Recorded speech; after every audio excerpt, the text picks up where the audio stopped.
Hello दोस्तों, नमस्कार। स्वागत है आप सभी का क्रिसेंट एजुकेशन क्लासेस में। उम्मीद करते हैं आप सभी लोग स्वस्थ होंगे। दोस्तों, अगर आप उत्तराखंड प्रवक्ता स्क्रीनिंग 2025 की प्रिपरेशन कर रहे हैं तो then you are at a right place. Because दोस्तों, टीचिंग एप्टीट्यूड की हमने विशेष सीरीज दोस्तों चला रखी है। यहाँ पर हम आपको उत्तराखंड प्रवक्ता स्क्रीनिंग के मुख्य टॉपिक्स दोस्तों करवा रहे हैं, स्पेशल कंटेंट आपको प्रोवाइड करवा रहे हैं जो कि आपको आगामी परीक्षा में जरूर मदद करेगा। ना सिर्फ दोस्तों उत्तराखंड प्रवक्ता स्क्रीनिंग, दोस्तों अन्य एग्जाम में भी आपको मदद करने वाला है। लेकिन जो अभी बेस है दोस्तों वो प्रवक्ता स्क्रीनिंग का सिलेबस ही होने वाला है। आज हम दोस्तों पढ़ेंगे नेशनल पॉलिसी ऑन एजुकेशन या नेशनल एजुकेशन पॉलिसी 1986। इससे पहले हमने पढ़ी थी 1968 वाली। आज हम इसके बारे में पढ़ने वाले। इससे पहले दोस्तों हमने काफ़ी सारी क्लासेस इस सीरीज में अपलोड कर दी हैं। आप सभी क्लासेस को देखिएगा, उनसे नोट्स बनाइएगा, आपको बहुत ज़्यादा दोस्तों हेल्प मिलने वाली है। इसके अलावा एक और महत्वपूर्ण दोस्तों अनाउंसमेंट, हमारे द्वारा दोस्तों बैच लॉन्च कर दिया गया है उत्तराखंड प्रवक्ता स्क्रीनिंग 2025 का। संपूर्ण बैच दोस्तों आपको देखने को मिलेगा। 10 दिसंबर से दोस्तों इसकी लाइव क्लासेस शुरू होने वाली है। बैच उनके लिए है जो कि रेगुलर लाइव क्लासेस चाहते हैं, रेगुलर सपोर्ट चाहते हैं और इस एग्जाम को किसी भी हालत में क्रैक करना चाहते हैं। तो हमारी तरफ से पूरा सपोर्ट उनको मिलने वाला है। स्पेशल ऑफर में दोस्तों हमने निकाला है, सबसे न्यूनतम दामों में दोस्तों हमने इसको लॉन्च कर दिया है। और उसके ऊपर भी दोस्तों हम आपको स्पेशल डिस्काउंट दे रहे हैं क्योंकि ये वेलकम ऑफर है। क्रिसेंट एजुकेशन क्लासेस की ऑफिशियल एप्लीकेशन कुछ समय पहले ही दोस्तों लॉन्च हुई है और ये ऐप दोस्तों आपको गूगल प्ले स्टोर पर मिल जाएगी। लिंक इसका इस वीडियो में हमने डिस्क्रिप्शन बॉक्स में डाल दिया, आप उसको तुरंत चेक कर लीजिए, तुरंत उसको डाउनलोड कर लीजिए। वहाँ पर आपको कई सारी एक्टिविटी देखने को मिलेंगी। इसके अलावा हमारा टेलीग्राम चैनल भी है जहाँ पर आपको लगातार एमसीक्यू देखने को मिलते हैं, हमारी क्लासेस के नोटिफिकेशन देखने को मिलते हैं, उसको भी तुरंत ज्वाइन कर लीजिए। तो ये बैच दोस्तों 10 दिसंबर से स्टार्ट होने वाला है लाइव क्लासेस का। आप इसको ज्वाइन कर सकते हैं। यहाँ पर आपको लाइव क्लासेस नोट्स मिलेंगे, इसके अलावा रिकॉर्डेड क्लासेस मिलेगी। अगर किसी की लाइव क्लास मिस हो जाती है, संपूर्ण आपका बैच दोस्तों हमने फिलहाल लॉन्च कर दिया है। तो चलिए दोस्तों आज की वीडियो को शुरू करेंगे। आज हम पढ़ेंगे राष्ट्रीय शिक्षा नीति 1986 के बारे में।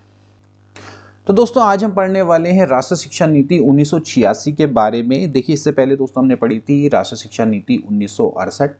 1968 की जो राष्ट्रीय शिक्षा नीति है दोस्तों वो कोठारी आयोग की संस्तुति के क्रम में दोस्तों ये स्थापित हुई थी। 1968 वाली राष्ट्रीय शिक्षा नीति, जिसके द्वारा दोस्तों 10+2+3 स्ट्रक्चर को लागू करने की सलाह दी गई, त्रिभाषा सूत्र लागू करने की सलाह दोस्तों दी गई।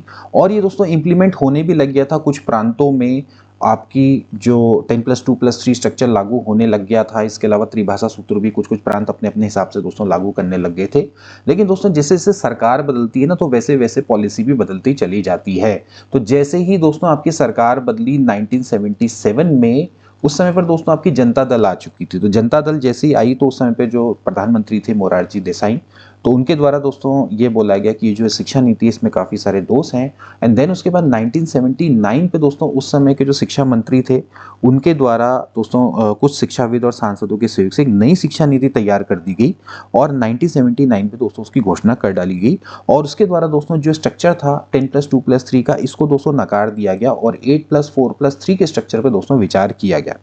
अब हुआ क्या कि दोबारा से दोस्तों फिर सत्ता बदली और फिर इंदिरा गांधी दोस्तों 1981 में आपकी प्रधानमंत्री बन गई। और उसके बाद फिर इंदिरा गांधी ने 1968 वाली ही जो राष्ट्रीय शिक्षा नीति है इसी पर ही दोस्तों जोड़ दिया। इन्होंने बोला कि इसी की अनुशंसा पर ही काम होना चाहिए। 1968 की जो आपकी एजुकेशन पॉलिसीज के अकॉर्डिंग ही काम होना चाहिए। ठीक है, फिर उसके बाद आपको पता ही होगा दोस्तों जो इंदिरा गांधी उनकी हत्या कर दी गई। उसके बाद दोस्तों आए राजीव गांधी जो कि युवा थे। अब इनके द्वारा दोस्तों उस समय की जो राष्ट्रीय शिक्षा नीति है उसको देखा गया और जो उन्होंने बोला कि जो हमारी जो वर्तमान जो शिक्षा है, जो शिक्षा प्रणाली है, वो देश की या मांग के अनुरूप बिल्कुल भी नहीं है। तो इसके लिए दोस्तों फिर इन्होंने नई शिक्षा नीति यानी कि राष्ट्रीय शिक्षा नीति 1986 के बारे में दोस्तों यहाँ पर बात हुई। यहीं से दोस्तों इसकी बात शुरुआत होती है। तो फिलहाल दोस्तों अगर हम बात करें राष्ट्रीय शिक्षा नीति 1986, तो दोस्तों इसको मई 1986 में दोस्तों प्रकाशित किया गया। बहुत इंपॉर्टेंट है दोस्तों। इसका दोस्तों एक है प्लान ऑफ एक्शन, उसके बारे में पढ़ेंगे और इसके जो कुछ भाग हैं उनके बारे में दोस्तों हम पढ़ेंगे। तो ये दोस्तों हमने यहाँ पर अपने समझना है। तो कुछ महत्वपूर्ण बिंदु हैं जो कि निम्नवत हैं, तो देखेंगे। तो राष्ट्रीय शिक्षा नीति के दोस्तों दस्तावेज की बात करें तो इसके दोस्तों आपके कुल मिला के 12 दोस्तों भाग हैं। एक एक करके दोस्तों हम सभी भागों के बारे में पढ़ेंगे, थोड़ा थोड़ा दोस्तों इसके बारे में डिस्कस करेंगे। जो इसका प्रथम भाग है दोस्तों वो है भूमिका यानी कि इंट्रोडक्शन। बेसिकली दोस्तों ये बताता है कि जो राष्ट्रीय शिक्षा नीति है 1986 उस पे 1968 की जो नीति है उसका बहुत ज़्यादा व्यापक प्रभाव पड़ा है। सभी प्रांतों में 10+2+3 शिक्षा संरचना को स्वीकार कर लिया गया है। जो प्राइमरी एजुकेशन है वो 90% बच्चों को उपलब्ध है। माध्यमिक स्तर पर विज्ञान और गणित को अनिवार्य किया जा रहा है। उच्च शिक्षा का स्तर भी ऊंचा उठाने का प्रयास किया जा रहा है। लेकिन जैसे जैसे आपकी जो जनसंख्या बढ़ी है तो उसके कारण क्या हुआ है कि जो हमारे परंपरागत मूल्य हैं उनका ह्रास हुआ है।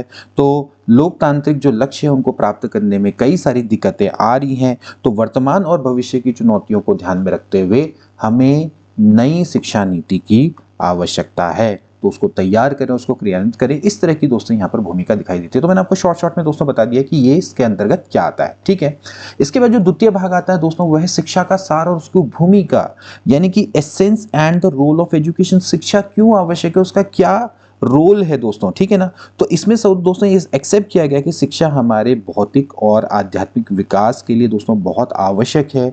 शिक्षा ही है जिससे कि मनुष्य दोस्तों आपका सुसंस्कृत बनता है, संवेदनशील बनता है। इसके कारण ही राष्ट्रीय एकता हमारे अंदर विकसित हो पाती है।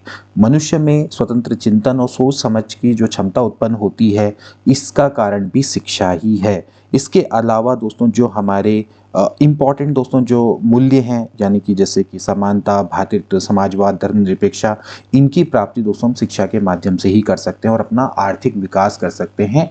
तो यहाँ पर जो शिक्षा है इसको एज ए इन्वेस्टमेंट माना गया है। शिक्षा एक उत्तम निवेश है। तो द्वितीय भाग में दोस्तों शिक्षा का सार और उसकी भूमिका के बारे में बताया गया है।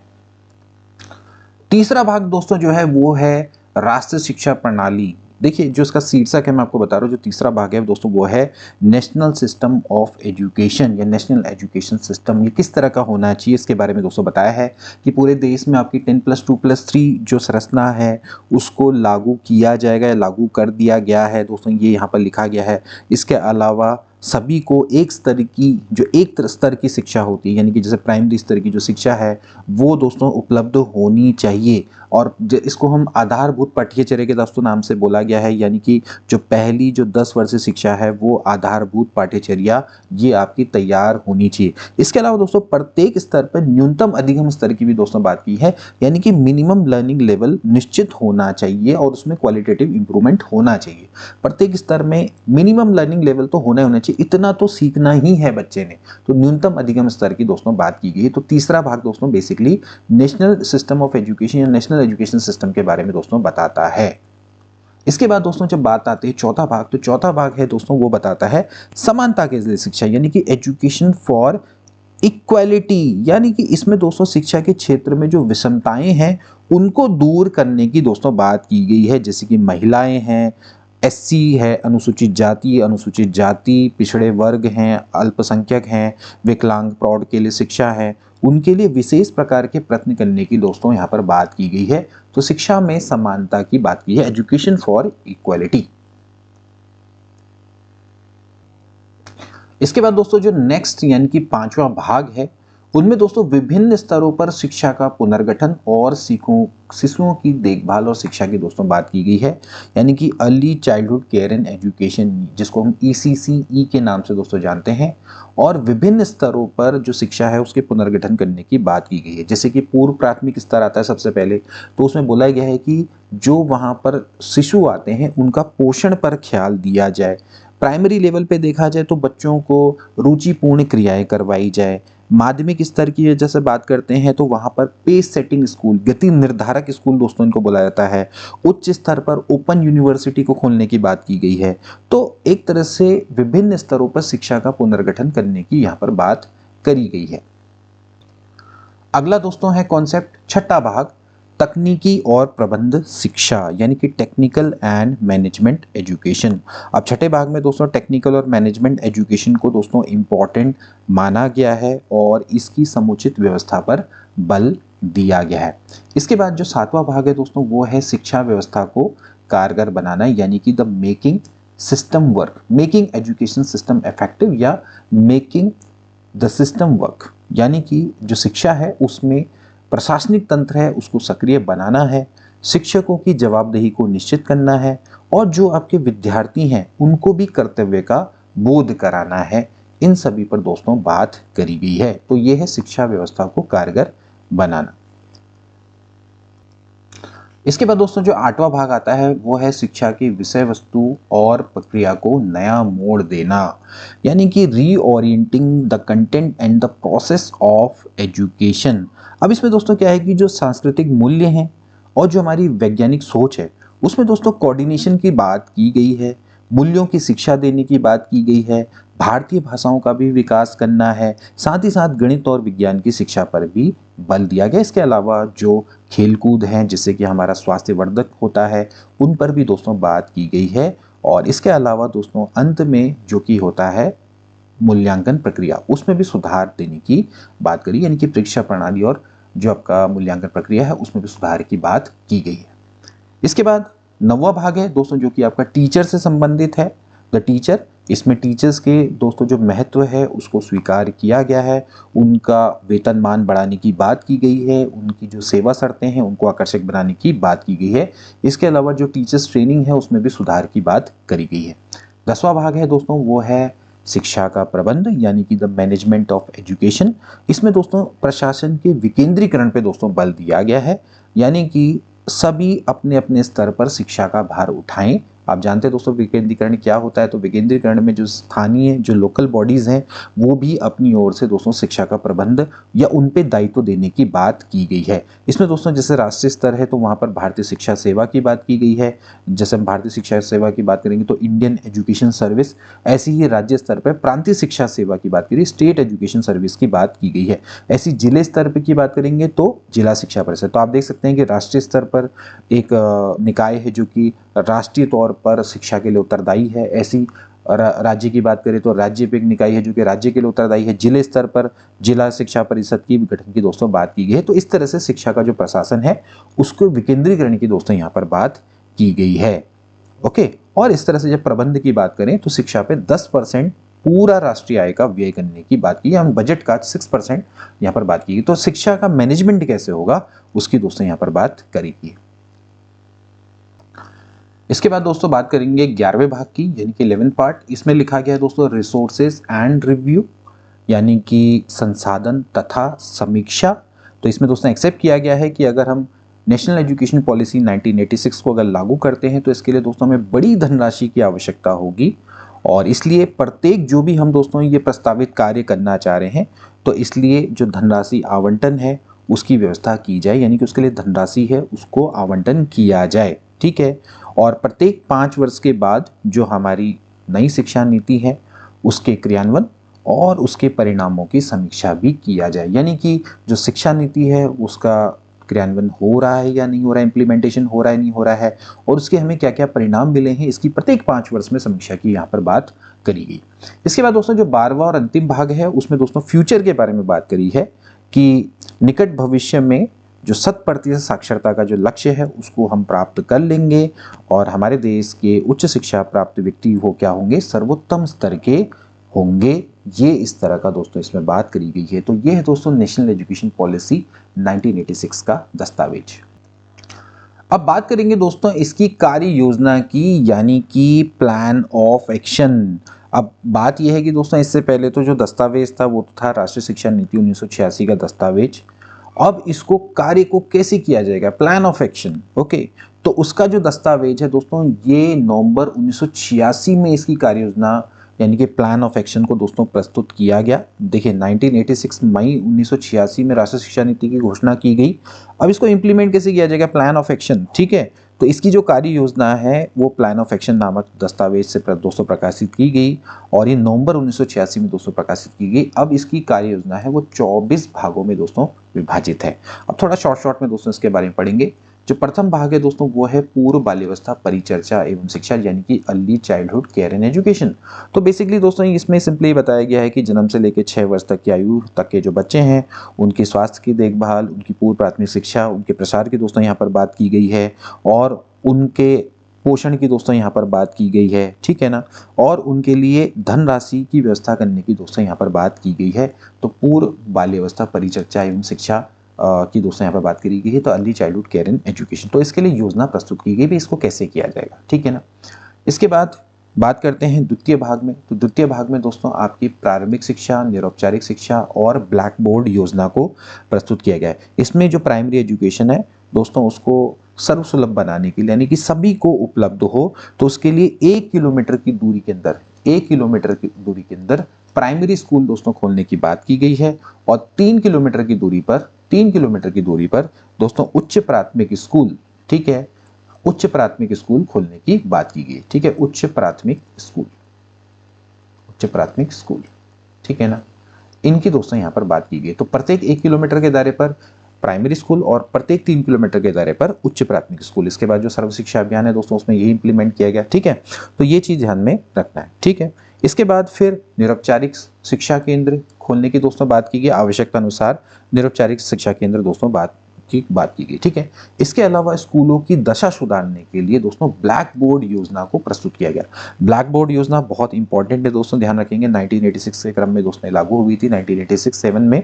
तो ये भी दोस्तों आपकी ब्लैक बोर्ड योजना प्रस्तुत की गई। अब ब्लैक बोर्ड योजना के अंतर्गत क्या होता है कि दोस्तों की आपका जो आपका प्राथमिक स्कूल है, इसमें न्यूनतम आवश्यकता है, यानी कि क्या क्या न्यूनतम आवश्यकता है कि 2 कमरों का एक भवन होना चाहिए, इसके अलावा फर्नीचर है, शिक्षण सामग्री है, पुस्तकालय है, सामग्री, खेल सामग्री, कम से कम 2 शिक्षकों की पूर्ति के लिए दोस्तों इसको स्टार्ट किया गया, यानी कि इसकी धनराशि जुटाने का संकल्प किया जाए। तो ध्यान रखना कि दोस्तों ऑपरेशन ब्लैक बोर्ड क्या है, ये प्राइमरी विद्यालयों की जो मूलभूत आवश्यकता है उसको पूर्ति करने से संबंधित है। यानी कि एक अगर आपका प्राइमरी स्कूल है तो कम से कम उसमें 2 कमरों का भवन होना चाहिए, फर्नीचर होना चाहिए, शिक्षण सामग्री होनी चाहिए, पुस्तकालय सामग्री होनी चाहिए, खेल कूद का सामग्री होनी चाहिए, कम से कम वहां पर 2 टीचर होने चाहिए, टॉयलेट की व्यवस्था होनी चाहिए। ये सब दोस्तों यहाँ पर ब्लैक बोर्ड से संबंधित है। तो ये प्राइमरी एजुकेशन से संबंधित है और इन सब के लिए धनराशि जुटाने का संकल्प करने की दोस्तों यहाँ पर बात की गई है, ठीक है। तो आप समझ लेंगे कि इसकी योजना प्रस्तुत की गई।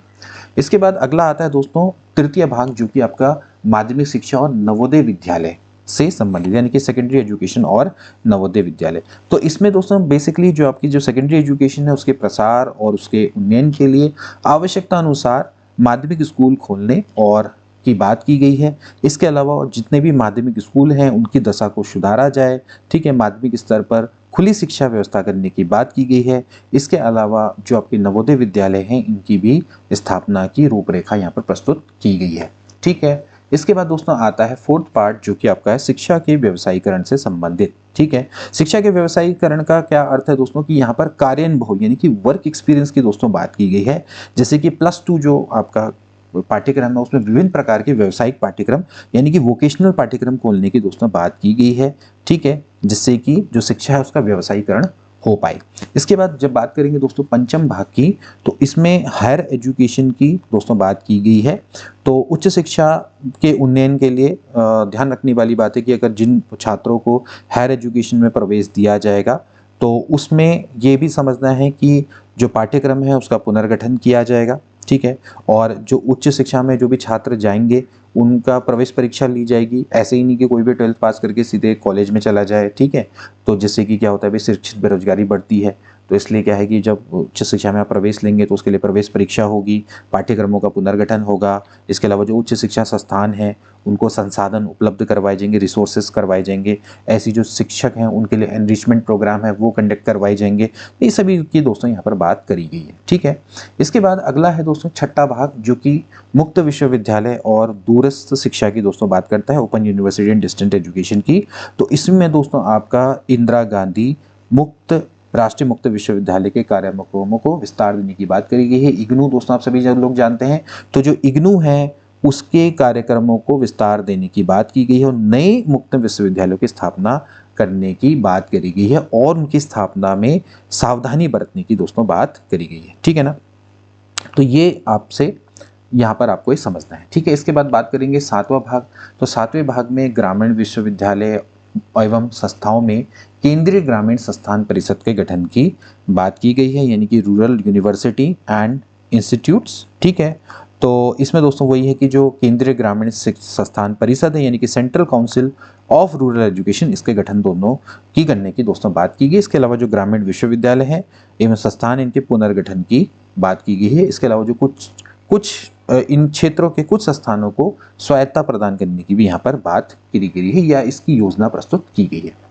इसके बाद जो 8वां भाग है दोस्तों वह है तकनीकी और प्रबंध शिक्षा यानी कि टेक्निकल एंड मैनेजमेंट एजुकेशन।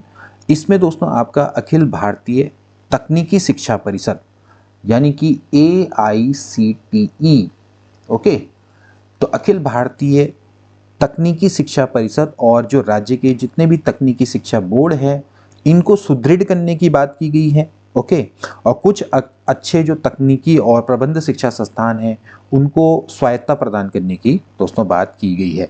इसके बाद 9वां भाग है, इसमें प्रणाली को कार्यकारी बनाना यानी कि मेकिंग द सिस्टम वर्क। इसमें जो संस्थान है उनके प्रशासन, इसके अलावा जो टीचर्स हैं उनके स्टैंडर्ड निर्धारित करने की बात करी है। शिक्षक और छात्रों की कार्यप्रणाली में सुधार करने और शिक्षा संस्थानों के मूल्यांकन करने पर बल दोस्तों यहाँ पर दिया गया है। इसके बाद दोस्तों जो 10वां भाग आता है उसका अर्थ है उपाधियों को रोजगार से विलगता एवं मानव शक्ति का नियोजन शिक्षा। ठीक है, मानव शक्ति का नियोजन, ठीक है, नियोजन होगा ये। ठीक, तो 10वां भाग क्या है, उपाधियों का रोजगार से विलगता का अर्थ है दोस्तों यानी कि delinking degree from the job. ऐसा नहीं कि जिसको डिग्री मिलेगी उसके बाद डिग्री उसको जॉब मिल जाएगी। बेसिकली क्या है कि यहाँ पर आपसे एक परीक्षण आपका लिया जाएगा या बेसिकली राष्ट्रीय परीक्षण सेवा नेशनल टेस्ट सर्विस शुरू करने की दोस्तों यहाँ पर बात करी गई है या प्लान बनाया गया है। तो अगर आपको किसी क्षेत्र में रोजगार प्राप्त करना है तो उस क्षेत्र विशेष के राष्ट्रीय परीक्षण में आपको उत्तीर्ण होना पड़ेगा। ऐसा नहीं कि आपको डिग्री तो सीधे सीधे नौकरी मिल जाएगी, ये सिंपली यहाँ पर बात की गई। ठीक है, ऐसी 11वां भाग है दोस्तों, इसमें अनुसंधान तथा विकास की दोस्तों बात की गई यानी कि रिसर्च एंड डेवलपमेंट। तो उच्च शिक्षा के पाठ्यक्रम को विकसित करने की बात की गई है। जितने भी अनुसंधान केंद्र हैं उनके इंफ्रास्ट्रक्चर में सुधार करने की दोस्तों बात करी गई है। ऐसी जो 12वां भाग है उसमें नारी समानता के लिए शिक्षा यानी कि एजुकेशन फॉर वुमेन इक्वालिटी की दोस्तों बात की गई है। अब इसमें बेसिकली जो बालिकाएं हैं उनके लिए अलग से स्कूल और कॉलेज खोलने, इसके अलावा जो बालिकाएं हैं उनके लिए छात्रवृत्ति की व्यवस्था करने की यहाँ पर बात की गई है, इनकी योजना प्रस्तुत की गई है। ओके, इसके अलावा जो टीचर्स में जो अपॉइंटमेंट होते हैं वहाँ पर भी महिलाओं को प्रेफरेंस देने की यहाँ पर योजना प्रस्तुत की गई है। ठीक है, तो मैं आपको शॉर्ट में दोस्तों बता रहा हूँ, आपको बस ये पॉइंट्स थोड़ा सा ध्यान में रखने होंगे। इसके अलावा जो 13वां भाग है जो अनुसूचित जाति जनजाति और पिछड़े वर्ग की शिक्षा से संबंधित है और education of SC ST and OBC, तो इनके क्षेत्रों में विद्यालय खोलने की प्राथमिकता देने की यहाँ पर योजना प्रस्तुत की गई है और इन वर्गों के बच्चों को दी जाने वाली जो छात्रवृत्ति है उसको बढ़ाने की दोस्तों बात की गई है। इनके लिए छात्रावासों की व्यवस्था की बात की गई, हॉस्टल्स की बात की गई है और इन कैटेगरी से जो आपके टीचर्स आते हैं उनको नियुक्त करने की योजना प्रस्तुत की गई है। ठीक है, इसके अलावा 14वां भाग है यानी कि 14 पार्ट, इसमें अल्पसंख्यकों की शिक्षा की बात की गई है यानी कि एजुकेशन ऑफ माइनॉरिटीज। तो फिर वही वाली बात है कि जो अल्पसंख्यक हैं उनके क्षेत्र में स्कूल खोलना है, पॉलिटेक्निक कॉलेज खोलना है, टीचर्स को ट्रेन करना है। ओके, उनके लिए कोचिंग सेंटर्स खोलने की बात की गई है। तो यहाँ पर दोस्तों इनके जो बच्चे हैं उनके लिए स्पेशल एजुकेशन देने की बात की गई है यानी कि शिक्षा की व्यवस्था पर विशेष ध्यान देने की बात की गई है। इसके बाद 15वां भाग है, वहाँ पर विकलांगों की शिक्षा के बारे में बात करा गया है कि जनपद स्तर में विकलांग की जानकारी की सुविधाएं या जानकारी हेतु सेवाएं शुरू करने की बात की गई है, इनकी शिक्षा की उपयुक्त व्यवस्था करने की बात की गई है। 16वां भाग है दोस्तों आपका जो प्रॉड एजुकेशन से संबंधित है यानी कि एडल्ट एजुकेशन के बारे में दोस्तों बात की गई है।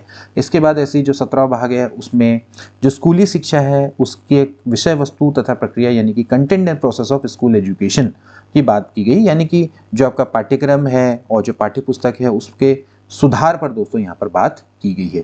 इसके बाद 18वां भाग है उसमें मूल्यांकन प्रक्रिया और परिचय सुधार की दोस्तों बात की गई है यानी कि जैसे आपका 10th और 12th है उसके अंत में ही एक सार्वजनिक परीक्षा करवाई जाए। इसके अलावा सतत मूल्यांकन की दोस्तों यहाँ पर बात की गई है और ग्रेड प्रणाली अपनाने की यहाँ पर बात की गई है। ठीक है, इसके अलावा 19वां भाग है वहाँ पर युवा तथा खेल यानी कि यूथ एंड स्पोर्ट्स। ठीक है, तो इसमें शारीरिक शिक्षा और खेलों को सम्मिलित करने पर बल दिया गया है। 20वां भाग यानी कि भाषा विकास, ठीक, लैंग्वेज डेवलपमेंट, तो इसमें जितनी भी आधुनिक भारतीय भाषाएं हैं उनका विकास करना है। ओके, और हिंदी को एज अ कम्युनिकेशन लैंग्वेज के रूप में डेवलप करने की दोस्तों बात की गई है यानी कि जिससे हमें संपर्क भाषा के रूप में विकसित करने की बात दी गई है और इसके लिए आर्थिक सहायता की भी बात की गई है। इसके बाद 21वां भाग है वो आपका सांस्कृतिक परिप्रेक्ष्य यानी कि द कल्चर पर्सपेक्टिव। इसमें जितने भी सांस्कृतिक कार्यक्रम हैं उसको भी ये माना गया है कि ये भी एक करिकुलम का अंग है। इसको स्वीकार किया गया है। इसके बाद 22वां भाग है यानी कि संचार साधन और शैक्षिक तकनीकी, तो मीडिया एंड एजुकेशन टेक्नोलॉजी। इसमें शिक्षा में जैसे रेडियो है, टेलीविजन है, कंप्यूटर है, OHP है, ओवरहेड प्रोजेक्टर, इन सभी के प्रयोग की संस्तुति करी गई है। ओके, इसके बाद जो 23वां भाग आता है उसमें आता है शिक्षक एवं उनका प्रशिक्षण यानी कि टीचर्स एंड दियर ट्रेनिंग। तो इसमें शिक्षक शिक्षा की सुधार के लिए दोस्तों प्रत्येक जिले में जिला शिक्षा एवं प्रशिक्षण संस्थान यानी कि डाइट्स की स्थापना बात करी गई। तो बहुत इंपॉर्टेंट दोस्तों, जो डाइट्स की स्थापना है वो आपकी 1986 की पॉलिसी के क्रम में हुई थी दोस्तों, फिर 87-88 में दोस्तों इनकी स्थापना हुई थी, ठीक है ना। और कुछ अच्छे जैसे कॉलेज हैं उनको शिक्षक शिक्षा कॉलेज में कन्वर्ट करने की भी दोस्तों बात की गई है या उसमें प्रोन्नत करने की दोस्तों बात की गई। इसके अलावा जो NCTE है उसको भी स्वायत्त दर्जा देने की बात यहाँ पर करी गई है। इसके अलावा जो 24वां और अंतिम भाग है वो है शिक्षा का प्रबंध यानी कि मैनेजमेंट ऑफ एजुकेशन, ठीक है। तो इसमें दोस्तों जो आपका मानव संसाधन मंत्रालय है, मानव संसाधन मंत्रालय आज के समय पे दोस्तों जो आपका शिक्षा मंत्रालय है, तो उसमें PHRD मंत्रालय हुआ करता था दोस्तों, उसको सुदृढ़ करने की बात की गई है। प्रशासन का विकेंद्रीकरण करना है, भारतीय शिक्षा सेवा शुरू करना है, जैसे कि मैंने आपको बताया इंडियन एजुकेशन सर्विस, प्रांत में आपकी राज्य शिक्षा सर्विस, ओके, या प्रांतीय शिक्षा सर्विस इसकी बात की गई है। इसके अलावा जिला शिक्षा परिषद, इनका गठन करने की योजना दोस्तों यहाँ पर प्रस्तुत की गई है, ठीक है। तो ये है दोस्तों आपका नेशनल एजुकेशन पॉलिसी 1986 का प्लान ऑफ एक्शन, ओके। तो इसके टोटल आपके 24 पार्ट है।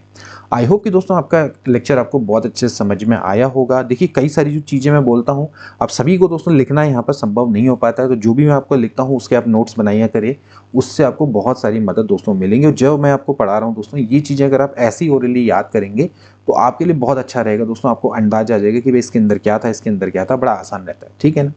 तो मिलेंगे ऐसी ही नेक्स्ट क्लास में, तब तक के लिए take care and good bye. और आगे बढ़ने से पहले तुरंत अगर कोर्स ज्वाइन करना चाहते हैं तो क्रीसेंट एजुकेशन क्लासेस की ऑफिशियल एप्लीकेशन को तुरंत डाउनलोड कर लीजिए। स्पेशल दोस्तों ऑफर चल रहा है, 10 दिसंबर तक वैलिड है। मिलेंगे नेक्स्ट क्लास में, तब तक के लिए take care and good bye.